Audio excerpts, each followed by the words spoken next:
The following podcast contains adult themes and adult language. Listener discretion advised. And although we joke, if you or someone you know is affected by or a victim of domestic violence, dial 1-800-799-7233 or visit the National Domestic Violence Hotline's website, thehotline.org. But it's always the husband, it's always the husband, it's always the husband, I'm gonna kill you, bitch. Hi, this is Sarah. And this is Megan. You're listening to It's Always the Husband podcast. Welcome. Thank you for joining in. Thank you for being here today. Yes, we appreciate the listeners we have. We keep we have growing some. up slightly. We're still trying to We're growing spread the word slightly. a bit more so that we can retire, quote unquote, early. We would like to be ladies of leisure. I want to be a lady of leisure. So bad. I've earned being a lady of leisure because I look like a lady of leisure. I also cut some grass again. When all I do is cut grass. I know. When you and told I look like I've been huffing Jenkum behind a dumpster at a CVS. And that's how I cut my grass. And people drive by going, why? Oh, they hired a homeless to cut their grass. That's what they think. How nice of them. Yeah, how nice. Giving to the poor. Can you please tell our listeners about what happened to you this weekend? Listeners, this is one for the ages. Oh. Like, Sarah sent me some texts this weekend from her Jamie did the her Superior trip. Yes. 100-mile Please race. tell everyone, if this is your first time listening, just buckle your seatbelt. You're in for a wild ride. Sarah has a 6'9" husband with a micro penis. And he runs mountain trail races. Yeah, the Superior hiking Sarah, trail. Tell everyone. So the Superior 100-mile was Friday to started at Friday at 8 o'clock, and you have 38 hours to finish it. So people have to run the 100 hours. Like, they have to run. You just run until you get to the finish line or you drop out.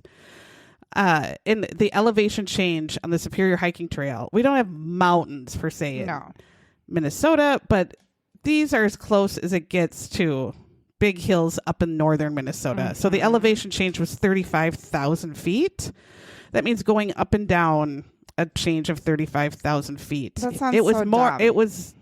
It's the hardest ultra race in the United States compared to people who ran it, including Leadville. He ran, which is over actual mountains in Colorado. And so did he run one in Canada? Yes, or no, he ran one in Canada too. Okay, so this dumbass has done this. So you need a crew. So there are 12 stops. There are 12 stops where the runner comes in, and it's like there's like 7 to 9 to 5 miles in between, but you're running straight up a hill, sometimes literally climbing up mountain climbing on the trail.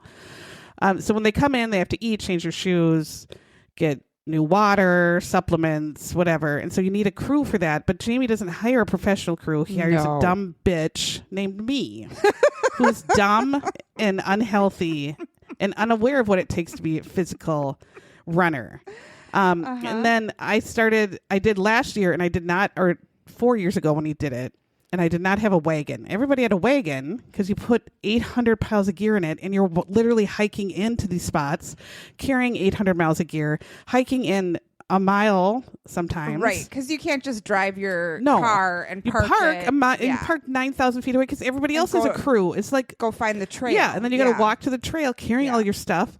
I wanted to cry so many times, so I thought, I'm going to have a wagon. So I buy a normal foldable wagon that everybody has. They take to the beach, put their dumbass kid in it, and we get halfway there, and I went, the wagon! We both forgot to pack the wagon. And I said, I can't do it without the wagon. Like, I can't do it. I started crying in the car because I thought, I can't do it. Yeah. I was just Jamie even looked at me like, oh, she's going to kill herself. And I said, I'm going to kill myself. I can't do this without the wagon. He said, well, there's a sports store, like Two Harbors might have a sports store. So I start him on the race at 8:00. I drive all the way. I drive down. It's at Gooseberry Falls. So I drive down to Two Harbors, which is like 20 miles. Yeah. Go to this hardware store, look all around. He also needed all this other stuff we forgot.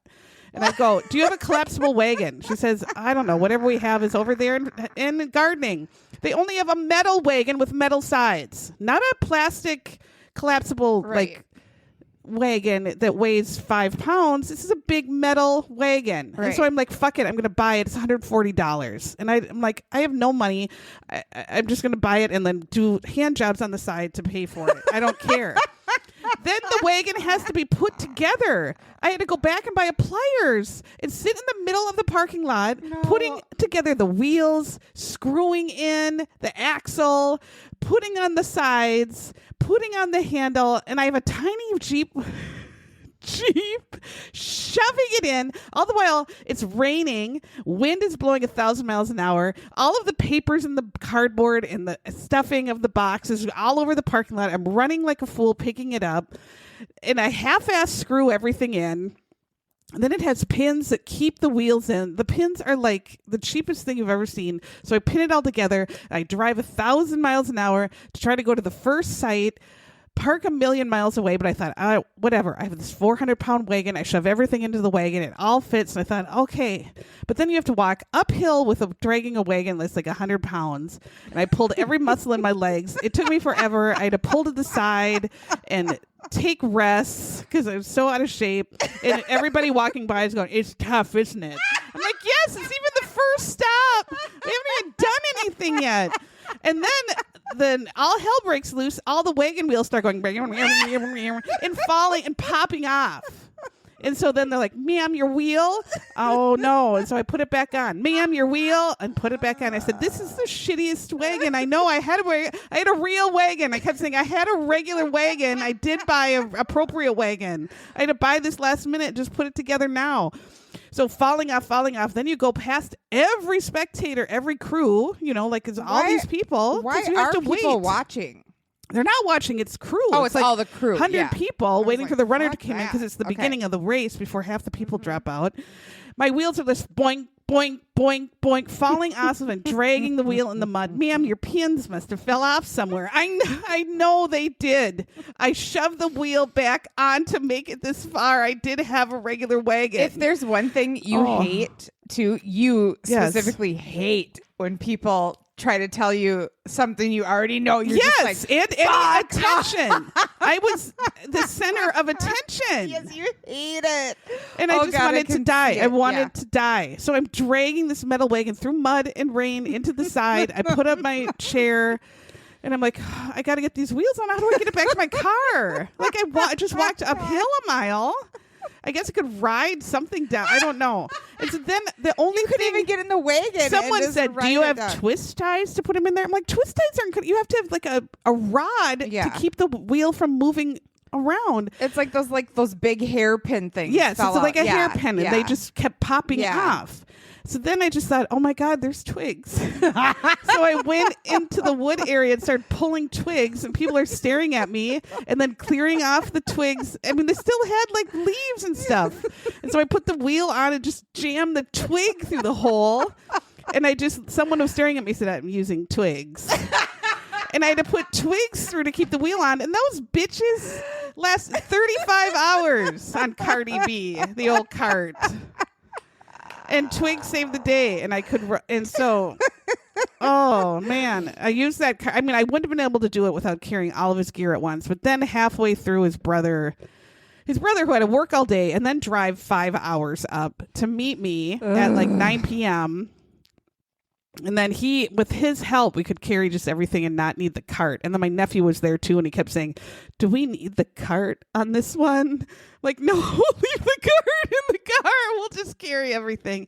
But I mean, you have stuff for yourself, food for yourself, because you're there 35 hours with them. God. Then you need the cooler for him with all his food, his bag that weighs 1,000 pounds with all his gear, all his shoes, your chairs if you want to sit, because you have to sit there and wait sometimes 2 or 3 hours for them to come in. You don't know where the hell they are, so you can't leave because they might run in when you leave, and you can't be gone because you have to help him. And so, and then I forgot. We both realized we forgot chargers for our phone. So I had to go to some gas station and buy an $18 cord. Oh, no. Oh.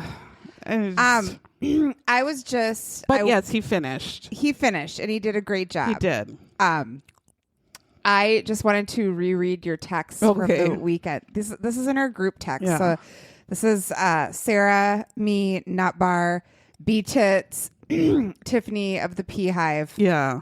And Tina, tiny baby Tina. Yeah. Okay. And Tina has 2 babies. Yes. Like, she really is way younger than us. She's the baby of our group. Babies. Yeah. The rest of us are all old bitches. Okay. Here's Sarah on Friday. I'm in the middle of nowhere carrying 2,000 pounds of gear.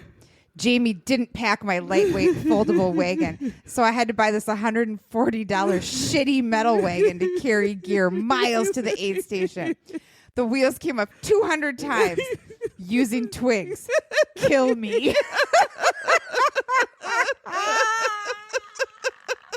Then we're all giving you sympathy. Yeah.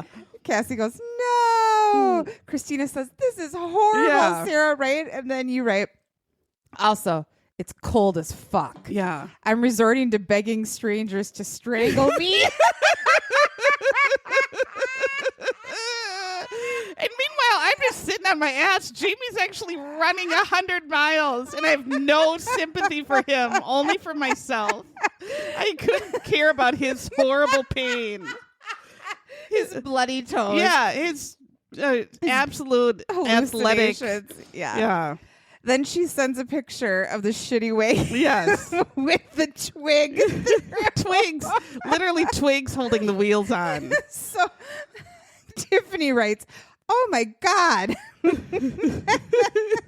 Like, I mean, everyone has a lightweight fabric wagon. I'm coming with a big ass metal wagon going as I come in. I'm crying. Okay, so then Friday at about 3, Christina sees the twigs and says, oh my God, nightmare. Why do men love the weirdest things? I know. They do. Then Friday at 10:30 p.m., you say, he's halfway done, 50 miles to go.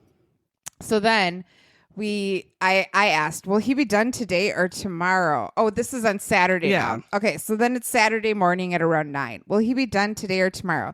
Sarah wrote, tonight. Ugh. And then I write, well, at least you can sleep all day tomorrow. And you wrote, thank the maker. Then you get a surprising message from Doggy Daycare. Yeah. And Sarah writes us, Tripper was described as shy and calm. Listen, what did they do to him? Because that's not him. So we're all cry laughing because Tripper is the biggest psycho ever. I'm like, Yes, we what all happened? give the cry laugh emojis. And then Christina doubles down with, bah ha ha. Violet's daycare provider described her as thoughtful and sweet yesterday. I imagine I had the same feeling as you. Violet is her toddler. Yeah. Okay, and then at 6 at Saturday night, I write, what's everyone doing besides Sarah, who's shitting in the woods? Yes. And then you said, at the finish line, not drunk yet. And you took pictures of you waiting, and I wrote, oh my God, hurry the fuck up, Jamie. Yeah.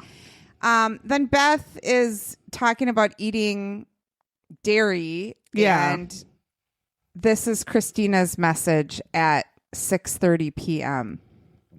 You guys, I'm trying to turn this day around, but I'm struggles to funk. I've been cleaning my house since 8 a.m. Jack has a double ear infection. Violet pooped and then panicked and dug it out of her underwear and got it on everything. Oh. Then she ate a poisonous berry in the woods. Was she in my woods?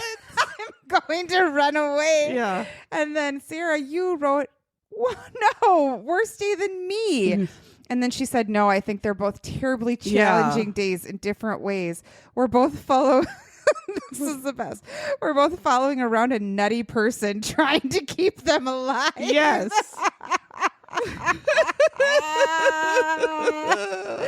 Then I couldn't stop laughing. Then it started raining, and you Pouring. sent us. So Micah, my nephew, Yes. my 12-year-old nephew, and I are trying to just. We were the only two idiots standing in the rain at the finish line because we thought, I don't care if I'm getting wet. I need to be here when he finishes because he went through all this. I should at least be here to fucking cheer him on in the rain. Every other pussy was under the great big food tent. 300 people crammed in there, dick to dick. I'm like, just come out in the rain and get. It's like, you're not going to die. Like, there's a boy out here, and we're doing fine. And cheer on your runner who's when blood, sweat, and tears. Yeah, it's 100 miles. They're on the 100th mile. Yeah. Then you're freezing. You send so a picture cold. with one fogged up glass. Yeah. We should post these so that people could see the. And then Tiffany wrote, "He needs to die." he probably was dead and dragging. Then Saturday, I write at 10 o'clock. Did he finish? And he's like, yes, he finished. And you send us cute pictures and how he's happy. But then I wrote, he looks delirious. Does he know he just ran too far? And Cassie's like, yeah, is it like talking to a drunk person when he gets done with these races? But you did it. Everyone made it. Yes. You made it. We all had a good laugh at your expense. Yeah. It's incredible watching these people do this thing. Yeah. It is inspiring. You're like, maybe I will go up a set of stairs tomorrow. These people ran 100 miles or 50 miles or just the marathon. When Jamie, like towards the end, Ross's brother and I were like, you just have a marathon left to go. And he just looked at us like, shut the fuck up. And we were like, yep, just 26 miles left. Oh my God. You're almost done. And then he said, when I get under 20, then I know I've done it. 20 miles and you're still running up. And the thing is, you're on a trail. So they're tripping over roots constantly. It's raining. So every rock is slippery. So you step on a rock in the dirt. It's a wood trail. Oh my God, yeah. And slip. People are getting hurt. One woman came with the whole side of her face in a bloody bandage. And I told Jamie, I said, did you see that bloody bandage lady? And she's like, yeah, she passed me and slapped me on the ass and said, how does someone as tall as you do this? You go.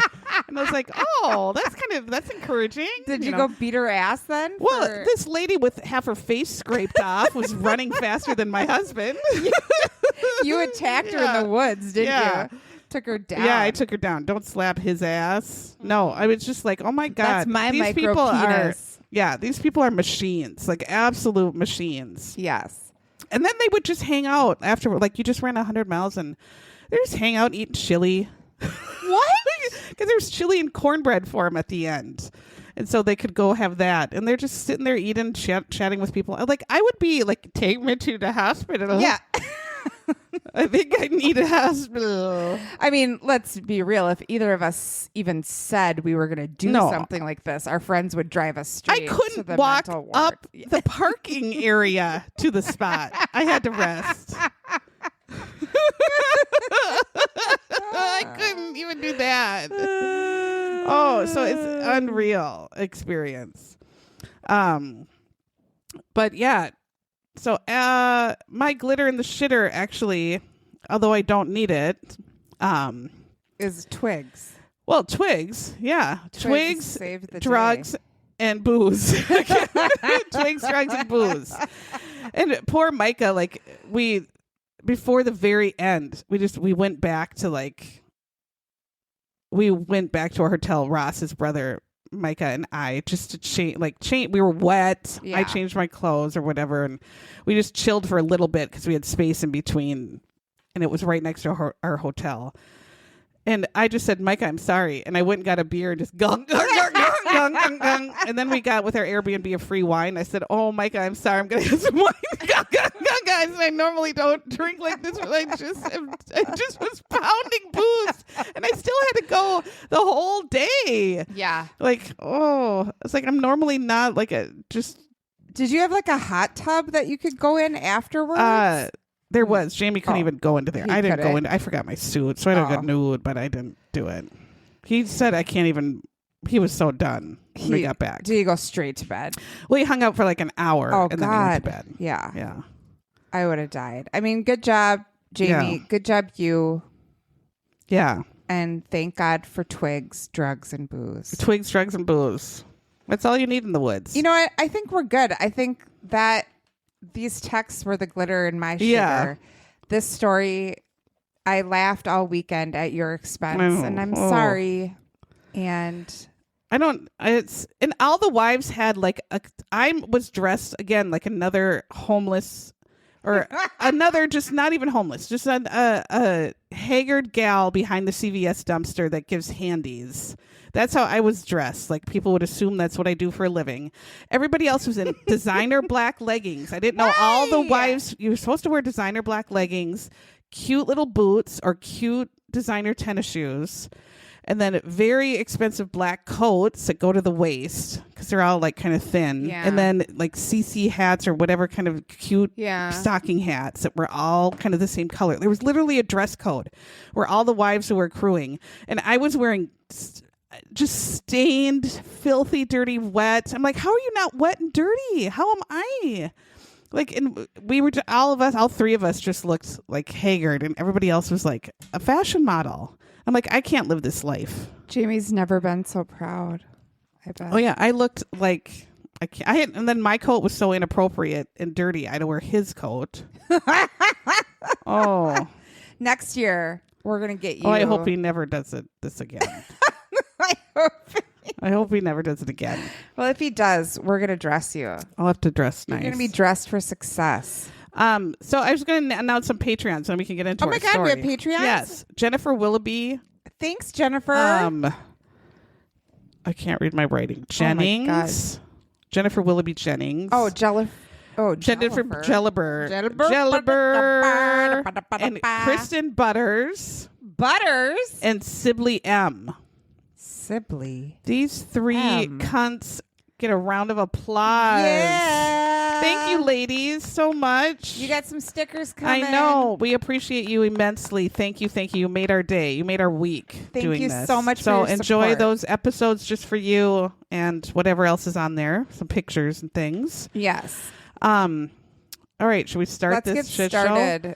This was a story that was suggested to me by listener Jillian. So thank you, Jillian. And she has a personal connection. This is actually a Minnesota story if you are just listening for the first time. If you can't tell from our accents, we are from Minnesota. And this actually has a local connection. 5 minutes from our house. Yes, 5 minutes from our house. They talk about casinos. Did you find out what suburb they lived in? Yes, I did. And this man actually worked at the same place as listener Jillian's husband. Oh, shit. So he found out about it from people at work who actually gave him Oh, no, we're money. in the... Yeah. Oh, shit. So they are actually mentioned it. So they were telling listener Jillian's husband all about this. And then my God. They told him there's like some, shows about it. And so they watched this. And then Jillian texted me and she was like, holy shit, this is a crazy story, has a Mystic Lake connection. Plus, the show is so hilarious, you're going to die. Yeah. And so I watched it and then I texted Sarah. Yeah, I'm so glad you did because I had no internet most of the time. You had nothing. And also you couldn't even look for anything because you died. No, I did die a little bit. Twigs I died inside and I Yeah. died outside. Yeah. So thanks, Jillian. This came up at the right time and it was a perfect story. All right, so this is Fatal Vows, Season 4, Episode 12. It's called Murder in the Cards. There's murder in the cards. That's right. The cards. All right, we're going to meet this dick called Gary Tomassoni. And if there's... Gary Tomassoni. If you've never listened before, there's no name we love more than Gary. And he's a definite Gary. Gary has been our beloved piece of shit producer for... He got his balls cut and something and tore him up, and then he's been on Works Comp. Yeah. How long have for we been 5 doing years. This? Yeah, we've been doing this for 5 years. So. Then Barb, his wife, got her boobs cut in the ski-doo. And he had to take care of her. So this There's Gary, an unlucky couple. Yeah. It wasn't this couple. This couple No. is Gary and Helen. Mm-hmm.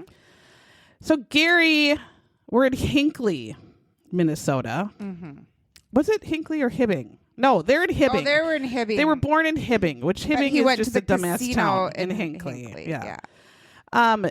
Gary Tomassoni is a college sophomore. We're in the year 1980. And I think he's going to Tom Bunyan College. Yes. Or Paul Bunyan Yep. College. He's going to Tom Bunyan. Paul's Bunyan. brother. Tom is his brother. He's smaller. Yeah, than he's a little bit smaller. And he has a blue chicken or something. He went to Paul Bunyan College in northern Minnesota, and he's at some party, which Minnesotans have bonfire parties. And so you sit around a fire, I guess, was in this video. And then for some reason, there's college sophomores hanging out with high school dicks. Yes. That's at any. I grew up in southern Minnesota. That's what they do at bonfire. Yes, field parties. Just, if you live in a small town and Paul Bunyan and there's College, a party, if you're there, you go. It doesn't matter how old you are. So this high school senior named Helen is just chilling, enjoying her time with her friends at the bonfire. Gary Tomassoni, wearing his Paul Bunyan College sweatshirt, goes over to her, and Gary in the show is wearing, I mean, if you took Carol Brady's hair and dyed it orange, that was his wig. I was going to say it was reminiscent of Danny Bonaducci. Yes, I was going to say Danny Bonaducci. Real hair in the Partridge Family. He looked like Danny Bonaducci. But it was a wig. And he also was 1 inch tall. Yes. Like Danny. Like the Danny real Bonaducci. Gary is 1 inch tall. Yes. He looks similar to, who is that asshole from Wicked that was porking Ariana Grande? Like him. That's what the real Gary looks like. Shit. That freaking that freak who left his wife, who just had a baby, to pork Ariana Grande. Yes. And he is not a handsome man. That's what real Gary looked like. TV Gary was a little more TV handsome. But the wig, but had the Danny Bonaducci wig. I mean, and it was awful. large. It was a clown wig. It was Bozo the clown just got a flat iron. That would be the wig. It was like a laugh out loud. Like Yes. when I saw it, I went, "Oh my God." No, it was absolutely piss poor. And then Helen had a wig that looked like a rabid raccoon took a dump in her hair. I'm like, why does it have to be so unkempt? The real Helen was a beautiful, beautiful woman. Her glasses. Oh, she had glasses that were like from here to Texas. Yes. Paul Bunyan's dinner plates were her glasses. Yes. Yes. And then Gary goes up to Helen and says, let's go to another party. A party just by ourselves. You know, wanting to pork. And Helen goes, oh, okay. If this ugly Gary piece of shit came up being a perv, I would have to be pretty drunk. And I don't think Helen was. Well, they said she had just never been paid attention to before because she was very plain and introverted. But I feel like she was lovely and looked lovely. A beautiful lady in her pictures. But she was just shy. I guess. And she wasn't used to, clowns. Yes. Looking that flat her way. ironed their hair. Yeah. She didn't know what to think. What was I looking up? Danny Bonaducci? No. Oh, who? Oh, Ariana Grande. Ariana Grande, that guy. Yeah. Ethan something, isn't it? Ethan Slate. Yeah, Slater? Yeah. So Gary starts dating Helen, and they seem to have a lovely relationship and really like each other. Gary has a younger sister who was in this episode. Helen's sister's husband was also in this episode telling these stories. So we get a relative from both sides. Gary's sister was overjoyed that Helen was coming to family events because she was a girl and only had, I think, brothers and really wanted like a sister figure. Yes. So their family is really, really, really into card games. Jamie's family plays euchre, which is hard for me, I think. And they're very competitive. And it's a huge family event. And so I watch. I think I played one round once early on. And I was so anxiety ridden that it was like, I wanted to do well, and not look like a dummy, but it was hard for me. My family plays Demon. Oh. It's like a race group. That sounds fun. Solitaire game. Yeah. Do you use nude male playing cards? We try. Yeah. Yeah. This is where Helen is still wearing the raccoon nest wig, and Gary is still wearing the red Bozo the Clown flat iron pubes Danny Bonaduce wig. And then, so they play cards, but I guess the family's very competitive, and Gary tends to take it over the top, which is just foreshadowing into later on. Right. 2 years later, we learn Gary has diabetes, which he must have had all along. And Gary's diabetes showcases in him crouching over sideways and limping around. In a high school. And I kept thinking, I thought he was in college. Yeah. But they literally had one place to film, it seemed. And they turned this high school. It was supposed to be the college, the hospital. So, yeah. So he's limping around. Yeah. Does he only have diabetes in his dick? I don't know why he was limping around like that. We were only laughing about diabetes because Sarah's daughter Rachel has diabetes. Yeah, and she's got beats. We like to laugh at her all the time. I'm just joking, you guys, but that's why we're No, we know diabetes doesn't usually present that way, but maybe it does because he had pretty diabetes. Trying to treat your diabetes in the 80s is a different story than how you treat it today. Yes. So I'll give him, and some people, I mean, being a kid and having diabetes in the 60s, you didn't get it under control very easily. It was very difficult. Yeah. So you had more complications. And now having diabetes today, you have an artificial pancreas, you have pumps, you have all that. You get a lot more help so you don't have these complications. Right. So he probably did have kidney pain. So he might have to, be doubled over. Yeah. But Helen is shown putting Gary, he's walking like he just got kicked in the dick into a chair, and she just pulls out a shot and jabs him. I said, first of all, that is not accurate, but again, you're not trying to be accurate because you would have to know how much insulin to give him so you don't kill him. You don't just give him a whole vial full of insulin. Right. And then you have to know how many carbs he ate, or you have to know what his blood sugar is. And they never show him taking his blood sugar. No, they're just constantly needling. He's just needling. I'm like, you don't just give insulin willy-nilly into your dick. But that's what he was doing. Oh, fatal vows. Yeah. So he was actually pretty bad off, where he was losing eyesight, which you can because the little veins in your eyes get so they just deteriorate with the sugar, in that being your kidneys aren't pushing things out of your body, and so your little capillaries in your fingers and your toes. That's why you lose your toes and your fingers and your eyesight. His kidneys are failing, and this is the scariest thing. So his kidney fails. He has to go on a kidney waiting list to get a new kidney and has to go on dialysis, which is awful. Awful. Gary, I feel you for this. And so it's restricting their time together because he has to go to dialysis all the time, and he's feeling sick. In 1983, here's where they show a picture of the real Gary, and I said, heavens! And I grabbed my pearls, and I had to take my vapors. I said, oh... It was a sight. It was the alarming. Real Gary looks a little bit like a bridge troll came out and had a makeover on Oprah, and that was the best you could do. And he's also 1 inch tall. And the real Helen they show looks absolutely beautiful. Normal. Yeah. And normal. I just was like, okay, maybe he was fun. I don't know. They marry in 1983. They literally were married forever. They were, and it did seem like a very lovely relationship. Yeah. 2 years after Helen graduates high school, they get married. And according to the relatives there, it was an awesome wedding. Everybody is super happy. They were married by the Justice of the Peace and just had a short ceremony. Gary's wedding suit was like off-white. And it was Helen wearing black? It was like purplish or greenish. So it looked like she, It was a dark, like they just went to the courthouse. Yeah. So he was wearing the white and she was wearing the black. Yes. So it was like switched, like a groom and a bride. Switcheroo. Yeah. But they said it was very fun.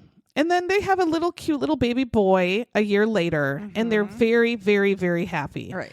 Gary gets a job at the U of M, and we're living in Hibbing, so that's northern Minnesota area. Yes. So they have to move to Minneapolis, and it looks like he's some sort of security guard at a power plant. Yeah. There is a power plant on the river. Workers kept saying that Gary was top notch. A top-notch worker, so top-notch. Great. He was top-notch at his work, and he was top-notch as a guy, buddy, top-notch. Yeah. Then they show Helen. She had a good job as an accountant, and Helen was getting ready on the show. Did you notice that Helen's shirt was completely see-through that she wore to work? No. The actress Helen had a shirt that you could see right through it. God, you could see the whole bra and a bit of the tits. No, Helen would have. The real Helen would have not have dared. No. And this Helen, how dare they? You cannot be an accountant and have your tits showing through your shirt, can you? No. I don't know. Unless you're an accountant for the mafia. Maybe, but I thought, why is she wearing this shirt that you can see right through? And this Helen actress, well, not this actress, because we do change Helens. Oh yeah. There was actually like full nudity from this Helen in this episode. Did you notice? Yeah, we'll get to that. Yeah. Yes. Okay. So Helen at work was just a very hard worker, very respected. And again, they are just very happy. They have a new little baby. They have great jobs. The thing is, Gary is still into his cards. He likes playing cards. He can't get away. And he wants to play cards and make some cash with his cards. And so he goes to Grand Casino in Hinckley, which I believe I've been to. Yeah, we see there for the farm party that one time. Oh, that's right. Yes. And Mystic Lake Casino, which is we can bike to it because my husband has. We could walk to it. Yeah. It has the brightest lights that go to the moon, and so we can see it from our house. Yes. So Mystic Lake, we could walk to it if we tried. Grand Hinckley Casino is where we went to Dolly Parton. That's right. Remember? Yeah, and we sat out in the 1,000-degree sun. Oh my God, it was so hot, but it was. And that bitch is 110, and she performed in her whole wig and outfit and gave it her all. She did. She is a pro. So he's going to Mystic Lake, and gambling and gambling and gambling and gambling. And Mystic Lake smells like if you farted on a corpse and put the smells together. If you walk into Mystic Lake, it is corpse farts. Now you can't smoke. You can't smoke in there? In Mystic except in designated. Oh. It stinks so There's bad. like rooms that are It's just still- full of smoke, but it still smells. Yeah, It smells you like can't- rotten pisser. Every casino smells. Yeah, like every casino. smoke and Hinckley shit. smelled the worst Yeah, that I've ever smelled. Hinckley. They're trying smelled. to clean it up. I can't do it, and I don't gamble because I'm the unluckiest bitch me in the too, world. and I'm so cheap. Why? Yeah, why would I do it? Well, I'm cheap about gambling, Yes. not about anything Yeah. else. Yeah. And now the thing is, Gary is not unlucky. Gary is a lucky gambler. He wins. He knows his shit about cards. He knows how to play it, and he's winning and he's winning and he's winning. And all his friends are like, "Oh my God, Gary, you're the shit. You're winning at these stinkfest corpse Fucking farts." won a quarter. Yeah, he's of $1 winning million. shit. He wins. Yes. He wins and he wins and he wins. So now we switch because we skip ahead like 15 years. The actors totally change. Instead of just kind of slightly aging the actors or just Putting on a different wig. or putting on a maybe. different wig because it's only 15 years and adults don't really change that much. These are completely different actors. The Gary's red wig disappears and now new Gary has just black hair. black hair, not a red pube wig. Helen is a blonde. Helen had black pube wig and now is blonde with straight hair. Yes. These are totally different people to be the same people. I just suspended disbelief and I went with it. And there were middle-aged Gary and Helen. Yeah, and the actors were not middle-aged. No. So the actors could have easily played 20-something Gary and Helen. instead of 40-something Gary and Helen. The whole thing was ridiculous. Ridiculous. Absolute dumb. So Gary's health is still not great. He has been having dialysis his whole 15 years. Yeah. And he's losing his mind. He can't stand it anymore. But finally they get some good news. First off, Helen is pregnant again. Their first baby's 8 years old. And now they're going to have another baby, and it was not planned, but they're very happy. Gary then hears he has a kidney waiting for him. So they go right away to the hospital to get this kidney. And he answers the phone. Yeah. He's like, really? Thanks, honey. They got a kidney. She goes, should we go to the hospital right now then? I guess we should. So. Well, what are you going to do? Put it in a baggie and hold it until you have time? So he gets the kidney, but after 12 hours, the kidney fails, which is awfully crushing. Yes. Crushing. I mean. So he's so sad. Oh, and he's mad. very sad because wants to die because he was so excited. You have to go on dialysis again, and he has no more veins left to get. He's they have just a new done. baby and an 8-year-old. And he has to keep doing dialysis multiple times a week. Helen then is working, taking care of the house, taking care of all the kids because Gary's just so sick, and she's doing everything, and she's doing it, because she wants to take care of her family, but it's wearing on her. So they move to a home. They move out of Minneapolis and they move to a home in the suburbs. Did you find out where that was? They moved to Blaine. Oh. So they went north. Blaine is nowhere near Mystic. How is he driving to that all the time? It is closer to Hinckley, I guess. But, yeah. What the hell? Probably that's nowhere near either of them. 45 minutes, an hour away from, Oh, Jesus. Yeah, they were in Blaine. Yeah. Yes, I worked near Blaine, and Blaine is well, it's a quiet area, I guess. Yep. So they meet friends. Their boys have friends in the neighborhood. They have friends all around the neighborhood. This is actually a very happy move for them. Yes. So Gary, though, is still very sick. He's in and out of the hospital, and he's just doing the best he can to stay alive at this point because it's so frustrating.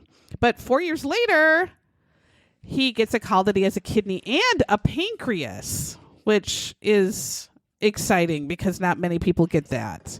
But then you also have to be on medicine, I think the rest of your life, anti-rejection meds. And that's exhausting. He didn't care, though, Sarah. You don't care when your dialysis is so because bad. Once he got this, he said he would not have diabetes anymore. No, you got a new, fresh pancreas. Yes. And so your diabetes means your pancreas is fucked. He had an unfucked pancreas put in. Right. So and it took both. Took yes. the kidney and the pancreas. So they show him drinking Kool-Aid. Yes. Because his diabetes is essentially cured. He celebrated and he can have with Kool-Aid. sugar. Yeah. Because you can't really, you can, but then you have to, give more insulin, and it kind of fucks everything. But it's 2005.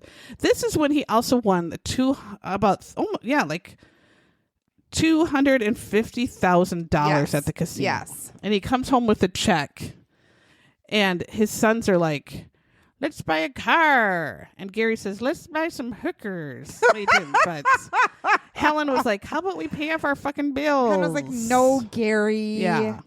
So they pay off their home, their car. This is a wonderful win. Good. They're just having such good luck. He's cured of his diabetes. The organs he has are working great. He's feeling healthy for the first time. Helen's happy. The kids are happy. They have this money. They pay off their house. They pay off their car. Yeah.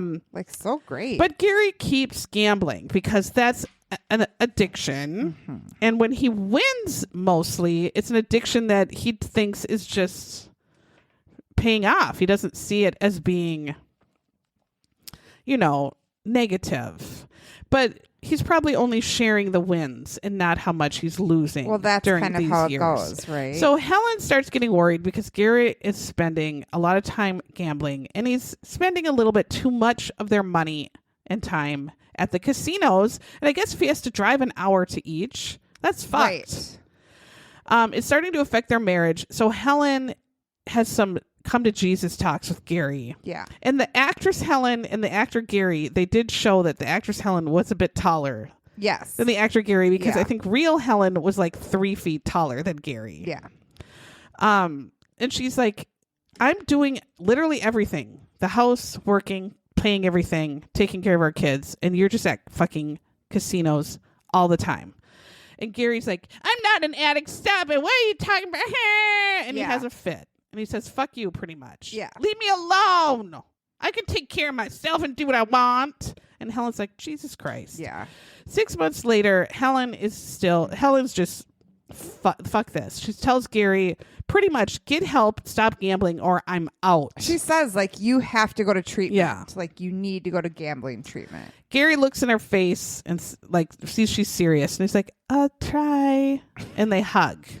Yeah. So he tells his whole family, like, hey, I stopped gambling. I'm going to this treatment. I've got it all under control. Things are super awesome, everybody. I'm just doing absolutely great. And he says, you know what? I'm actually going to start a new job. And he quits his power plant job. Yes. And he buys a house to flip. And this Yes. is when like everybody was flipping houses. Yes. He and a coworker buy a house for like $130,000. The coworker's name was Jim. We never see Jim again. We just see Jim here. And Helen also helps. So they buy this house. They spend all their evenings and weekends. So Helen works all fucking day. Yeah. Because Gary, this is his only job. Yeah. Helen has her other fucking job and then takes care of the boys. Because I don't know if Gary did jack shit with that. But they did seem happy. So he must have. I don't know. And Helen then goes and spends all her nights and all her weekends fixing this house, but they loved doing it. They really enjoyed fixing the house up, and they got closer as a family because like the whole family did this and they were super proud of it, did a wonderful job. And 6 months later they sell it and they make $100,000 on it. And they think, wow, in that short time, we made $100,000. We're proud of our work. We did it all ourselves. Jane is the realtor dealing with it. Gary has a conversation with Jane saying, Jane, look for more houses. We want to do this again. We're great at it. This is super fun. I want to do this for my job. Jane also is 7 feet taller than Gary. And Jane is good friends with Helen. Helen, yes. And Jane's like, well, sure. You seem to be good at it. I don't know. I'm a realtor. I'll do it for you and show you some houses. I don't give two fucks. Yeah. So then he says, you know what? I'm serious. This is my job. I'm going to, he goes to Helen and her husband and says, Helen, if you want to, you can join in with like us. Not Helen, Jane. Jane. I mean, Yeah, Jane. Jane, you can join in with Helen and I, Gary says. Take an investment and you can be in on it and we'll flip it. And Helen's like, oh my gosh, you guys did such a great job last time. So Helen gives Gary $12,000 as a loan in cash. Damn, Jane. And then invests another $9,000, I think, later. He starts saying that that he's doing multiple proproperties at a time. Yes, and he says, I have these multiple properties, so like, now I need another. I need another one to get this property, yeah. and then. So he said that he had like 3 houses. Yes, that and he was Helen's doing. like, okay. Now he's doing this to other couples as well, and the couples are not aware that he's talking to other people. Apparently, that he was working with at the plant. Yeah. He was asking them for and money. neighbors and stuff. Yeah. But after just a short time, these first investors get pretty good returns back. And they are thinking, wow, this was a great decision I made to invest in Gary's business. And he's flipping these houses like crazy. So they talk to their friends and they say, hey, I did this with him the first time. We made $100,000. Yeah. So I think this might be a good idea. So they're talking to each other, telling each other, yeah, I did it. You should do it too. And business seems to be going great. Everyone's thinking this is hot shit. 24 years married for Gary and Helen. They show him riding bikes around the town looking at stuff like, well, look at that. Well, Like, look at that. Dix, you lived here for 20 years Yeah, what are you already. looking at? Yeah. But they're trying to just show that they have a great marriage and they ride bikes together. Yeah. When you're married and happy, you ride bikes together Sometimes around the you ride town. bikes. Yep. Gary wasn't wearing inappropriate bike gear. He should have been, but it's like tight lycra. Unfortunately. Gary, though, to the neighbors, Gary. Oh, is that Tripper? No. Oh, it's a car. It's a car. I thought it was Tripper under here growling. Or something. No. Gary, for some reason, to the shock of these friends and neighbors, has to get a second job as a janitor at a church. And friends are like, bitch, why do you need money when you're flipping these houses and making tons of money? Right. Helen gets a second job, another job, and this bitch is exhausted. And everyone's thinking, why are these bitches working 18 Where was job? hers at? Like a gas station? It looked like she had I think like a maid at a hotel. It almost looked like. Okay. I don't know, but that might have been right. But that's what the shirt looked like. Yeah. I don't know.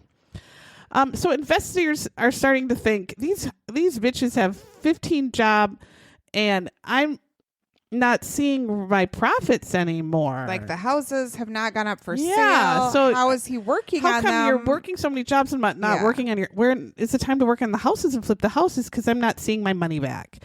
Investors are getting very, very anxious. So July 2007, the investors are not getting any of their money back. They are not hearing at all from Gary or Helen, and they're very, very, very concerned. Jane at this point has invested $120,000. Oh, Jane. Get a grip, bitch. Girl. You don't give $120,000 to your coked out neighbor. No, buy a hot tub. Jesus. What the hell? Oh, I said Jane.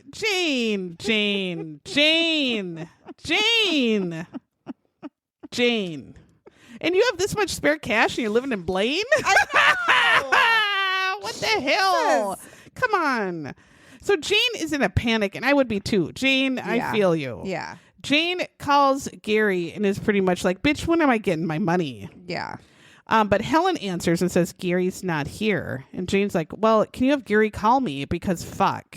Yeah. Helen calls again and Gary answers. And Jane says, bitch, I need my money. And Gary says, okay, Jane, how about we meet Saturday for lunch? And I'll give you about, what, $70,000? Will that be okay? And Jane's like, okay. All right. So they were supposed to meet for lunch at this Saturday, and Jane was going to get her money. At this point, too, it's not like you want your money back. You want your money back plus what you're investing. You make money. Yeah, they're hoping that he's going to sell. Yeah, this like house I would actually get double and make money on it. Yeah, so he's only giving her part of what she gave of her him. investment That's so fucked. far. Yeah. So meanwhile, kids in the neighborhood are noticing that there's low down thugs. So thugs driving low. So it could just be an old lady that can't look over, but the kids describe them as thugs when it could have been a grandma trying to find her grandson's house. Low down thugs are driving the neighborhood, looking at Helen and Gary's house and then speeding off. And they did this twice. So these kids report it to one of the neighbor ladies. Yes. Who just takes note of that. It might also say a lot about race relations in Blaine. Yeah. Yes, because nothing came of the lowdown thugs. No. That's why I think maybe it was grandma looking for her grandson's house and she can't see over the dash. Yeah. So Helen, Gary, and their son Ryan, who during the bike ride, they were talking about Ryan getting married and they couldn't believe it. And then Ryan in this scene is like a 15-year-old boy. And I'm like, is he getting married at 15? Because why did they have this child Ryan here? Yeah. Why don't they have an older Ryan? They forgot to get a new Ryan when they got a new Ryan. Gary and Helen. So they're watching whatever, American Idol, having a quiet evening of TV. Helen gets up because she works 17 jobs and says, it's 10 p.m. I'm going to bed. Right. And Gary's like, okay, good night. And then Gary says, Ryan, are you going to bed? And Ryan just stands up and walks away. Yeah. He's like, in the scenes, he just stands up and walks. So Gary then, I guess, sleeps on the couch because his defense attorney said Gary is always either shivering or sweating. I'm like, is Gary a menopausal woman? Why is Gary on the couch for temperature? That is not true. I know, because I thought he got cured of his. Yes. No, you're fine, Gary. Okay. So Gary says that he sleeps on the couch And it was common for him to sleep there. Okay. Because he gets the chills in his wang. So he's sleeping on the couch, but then he falls asleep. He wakes up to gunshots in his home. No. And someone screaming, "Give me money." Ryan also awakes hearing gunshots. Gary gets up off the couch and he's just wearing underwear, no top. We're like, gross, Gary. Yeah, we didn't want to see that. Mm-mm. He runs into Helen. This is where the actress Helen, she did full frontal and full sidle and full backle. Yeah. She was butt ass nude. Yes. And her buttocks. On Fatal Vows. On Fatal Vows, she was like, if you freeze framed, you could see bush in her tits. And you don't expect that on Fatal Vows. You sure don't. But meanwhile, the first scene is asshole because her butthole is straight up to the ceiling. Why was she? Yeah. She was in the position like her face down on the pillow. Like a down dog. Yes. And her butthole is sky high. Just your butt in the air. Her butt is in the air. So it's just it is just butthole. Yeah. When you walk into the room. Yeah. Like her butthole is up during high. My hemorrhoid check. Yes. When I walked in and you just had bent over with butthole. At where we went. And I meant to go see a doll at your parents', but I saw into your butthole. Yep. So her butthole, the actress had to sit with her butthole sky to the ceiling. It was really odd. In reality, this was Helen, nude, on the bed, and unfortunately, horribly, had 2 shots to the head. Yes. And looked at that point to be deceased. Blood spattered all over Blood the was headboard. all over the pillow in the area. So Gary starts screaming, "Helen, no. Helen, no." Yeah. Here we go. He's not seeing any, he doesn't report on seeing any people in the home on his run from the living room upstairs to the room, because he just runs right when he hears someone yell, "Give me the money," and bangs, but he doesn't report on seeing anybody. Ryan, the poor boy, comes out of his room, but Gary stops him, pushes him back into his room, and says, "Call 911. Something's happened to your mother." And Ryan, of course, is very scared and upset. Yes. Ryan calls 911, and then Gary takes the phone. "Yeah, my wife. I think she might be dead." He's saying this in front of Ryan, who's horrified to hear this. Yeah. They said on the 911 call, Gary had a high-pitched, hysterical voice. I knew you were going to love that part. So I can't even imagine. They didn't play it, but I wish I could hear it. Right. Because his insane fake crying must have been, "Oh my God, our wife! Helen's butt is in the air!" Yeah, where they're saying, "Ma'am, calm down, ma'am." And he's like, "I miss her." So Ryan, then, when he hears that his wife is, or his mother is dead, the actor Ryan just puts his fingers to his mouth very calmly. It wasn't the greatest acting. It was not good acting. Ryan actor. It was like he had just heard he has a test. Right. And it's like, oh, he was like, shit. Damn. Yeah. The officers are there in about 2 minutes. They look around the house. They don't see any footprints or anything on the dew in the grass at all. They go in. Again, actress Helen has her butt in the air as all the men are around. She has her naked butt in the air with puss and butthole. Yeah. They say she is deceased on the scene, 2 gunshots to the head.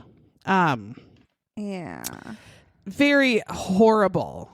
And the police clear the house and they get a search warrant right away to search the house, which is surprising, I guess. Usually the night of. I don't know, but maybe that's how it works.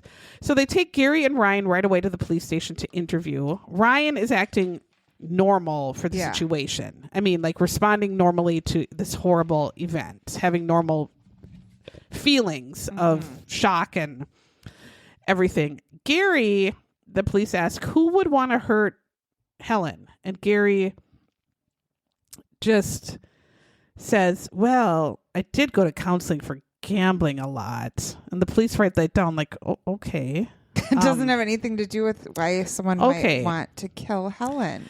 And then he says again, well, someone broke in and shot my wife. I did hear a noise. And so the cops continue to question Gary.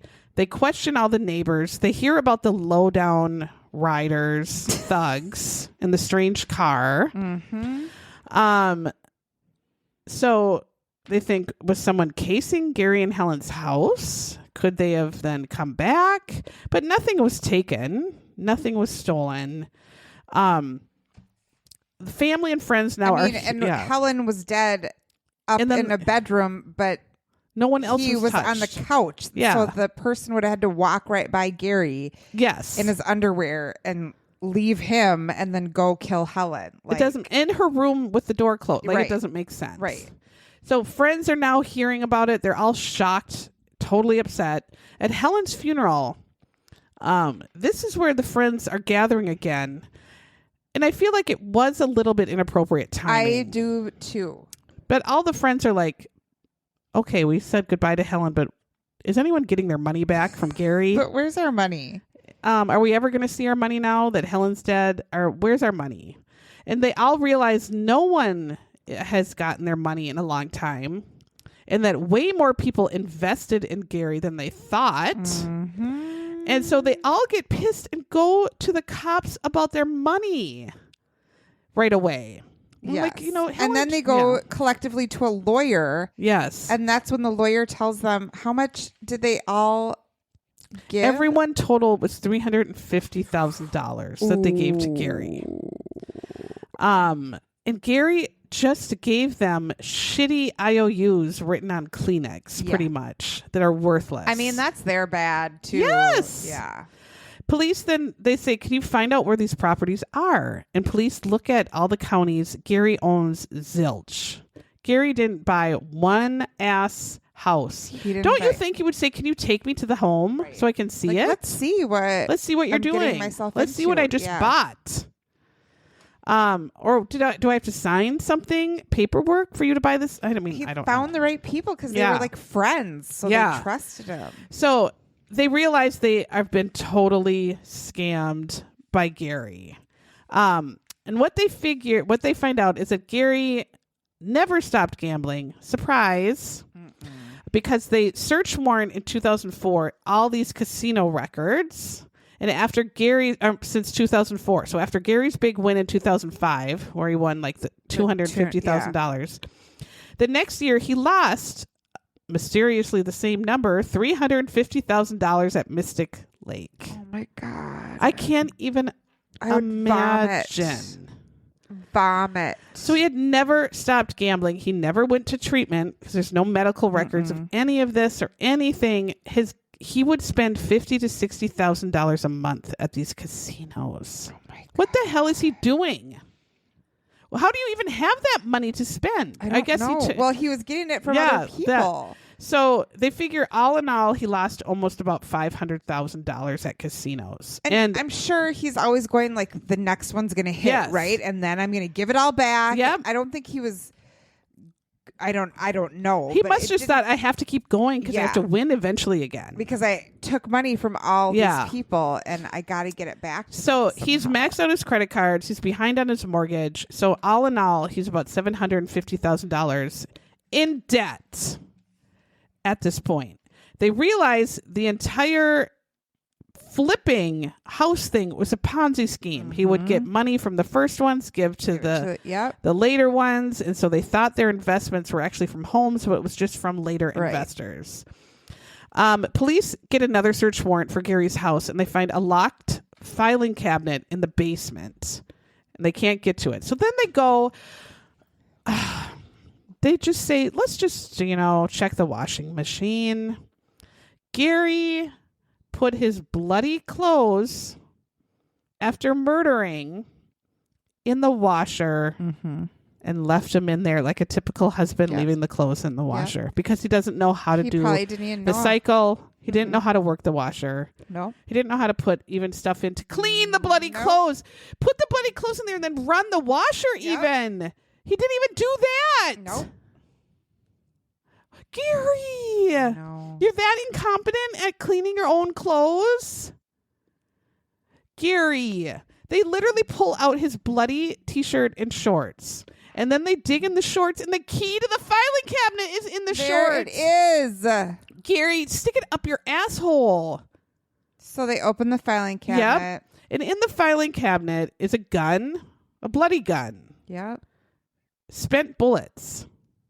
That and life insurance paperwork. Oh. This dick couldn't make it easier. This dick is like the worst mystery writer ever, where you have all the clues just in one thing. And then you're like, the done. End. It's just a paragraph mystery. Not a red herring in sight. No. It's solved instantly because he's so dumb. So they figure by 2006, Helen did know about all of Gary's shitty money problems. In fact, she cashed out her whole retirement and got $8,000 from her sister to try to pay the bills. Yes. And took on that other job too. Like, she knew something was going on. Maybe she didn't know the extent. I don't think she knew that all these friends he was taking money from other people. Yes. I don't think she knew that her friends were in it so much. Yeah. So when Gary's supposed to go that Saturday and give Jane the $70,000, he obviously doesn't have it. Mm-hmm. So he thinks just a couple days before the meeting, he's just going to kill his wife, who has a $500,000 insurance policy, not a Montgomery Ward. No. Did he think he was going to get that money that quick and still go to the lunch? I don't know. Do you think people want to meet with you days after your wife is just brutally murdered? They'd say, we can put off the lunch. Maybe that's what he thought. Like, and then he would get the if money. She dies, yeah. I can cancel I got some lunch. time. Then get the money. God knows he probably would have gotten the money and gambled it. Oh, he would anyway. have gambled it all away because he would say, I still need $750. I'm going to gamble this and double it. And lost it all again. Yep. So they figure the reenactment was Helen goes to bed after watching whatever, American Idol. This was so horrifying and sad. Gary gets the gun and waits for her to go to bed, or he waits for Ryan to go to bed. And then he gets the gun right away because Helen is still kind of awake in bed. Gary comes in, points the gun at her. And I don't know why he did this. And she's horrified. Like, Gary, oh my God, what are you doing? Right? Like, stop it, Gary. What is this? Like, don't do this. He makes her turn around and take her clothes off. Why? I don't know. He probably wanted to stage the scene like someone came in and sexually assaulted her and then stole Gary. Stuff. Like, you had to humiliate her like this too and terrify her like this. And she's the whole time, just imagine what's going she's through her crying head. And begging and confused. Like, what the fuck? He makes her kneel naked on the bed, facing away from him. And this is where the actress showed, like, she was full on naked. Yeah. And, like, if you paused, you could see tits and bush. Because I did. Yes. And she's saying, Gary, I love you, Gary, stop. We can work this out. Gary, stop. I mean, it was so scary. As terrible as this show is, that moment, putting your moment, if you were that Helen in that moment is so sad. Yeah. Like, I just felt so horrible. Terrifying. And I just hoped it wasn't like that. Like, what a betrayal. What was going through her mind, because she loved him so much and always supported him. And knowing her son was in the house. And how terrified she must have been and confused. That was so hard for me to watch. So then, because Gary is an incompetent boob, he shoots her in the head and she's still alive. He grazes it. She doesn't even kill her with it. So she's begging still. And this is where she gets up again. Actress Helen again showing full tits and bush. And they're like, can you give the actress a little bit of dignity too? Right. Because she shouldn't be showing tits on a Fatal Vows. No. And she doesn't really want to be just this naked. No. So she gets up and is like, stop, stop, stop. I mean, how terrifying. And then he fires again. And I don't know how Ryan in the next room didn't hear this sooner, but Ryan gets up. Gary, I guess, had to go stop him, but they show Gary taking a shower first. I don't think there was that much time in between when Ryan heard it. But they show Gary in the shower washing all the blood off. So Gary's naked. And when he hears Ryan kind of coming in, he puts on like another pair of shorts, runs to Ryan, says, call 911. And then like And then he tries to hide the gun in his clothes while Ryan's calling 911. And I think Ryan waking up. Did he think his son wouldn't wake up hearing loud gunshots in the house and him screaming? Yeah. And her screaming and begging? He's not going to hear this? And he was going to set up this whole scene? It's like he just lost his mind. Yeah. Yeah. So he runs downstairs and opens up a tiny ass window that doesn't even make sense. No. And so when the cops got there, they saw that outside the window, nothing was disturbed. There were no footprints in the dew. And inside, there was nothing disturbed. Look, there's this tiny window that's open. That's what they came. No one could fit. A man couldn't fit in that. Yeah. It was like one of those that was like a basement, not even an egress. It was like a little tiny no, a human can't get in there. Window. And they're going to get out that way too? Right. And so the cops kind of knew right away that his story was absolute bullshit. They just had to figure out, why and how. So,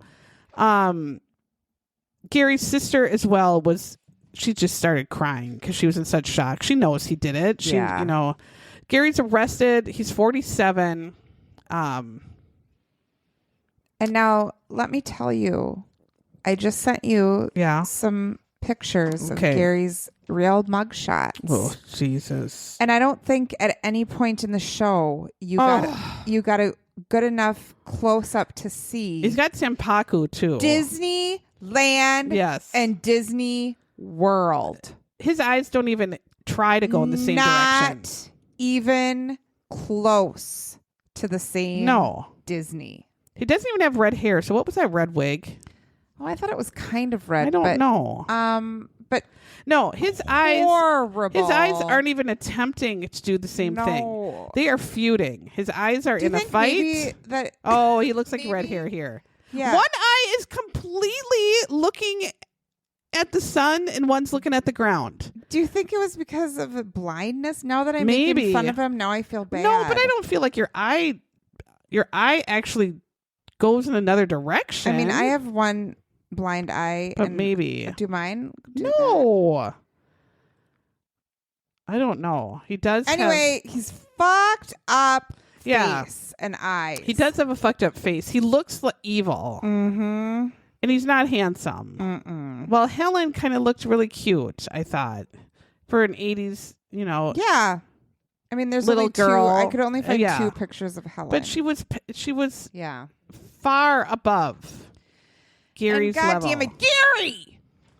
So he's in jail and he'll be in jail forever. And the poor boys have no and they have nobody. Dad. And they had parents. No the grandpa thing is, and like, grandma. how do you go from just having like a normal relationship? I guess he didn't want that his fraud found out. Yeah. You just file for bankruptcy and say you're a dick. You go to treatment and you start over. Yeah. People can't do it. Why can't? It's terrifying. Yeah. You kill? Think of all the stories that we've done where it's been like they lost money and needed the life insurance. Like, who cares? God, think of how many times. Just say, I fucked up. We don't have any money. Yeah. We'll have to start over. That's like the story of my life. Yeah, that's me every day. Yeah. I don't get it. I wouldn't think of killing someone. No. I mean, especially not God. Someone I loved. No. Like, that's so crazy. Yeah, that had all these years and had a seemingly good relationship. Yeah. You just have to be a sociopath. Yeah. Yeah, really. Or like the brain, the addiction part of the brain it's takes just ate over. away. Yeah. I don't know. Well, thanks so much for listening. If this was your first time, please share us. If this was your 300th time, and thank you for some nice ratings and reviews we've gotten. Thank you so much. Keep them coming. Tell everybody about It's Always the Husband.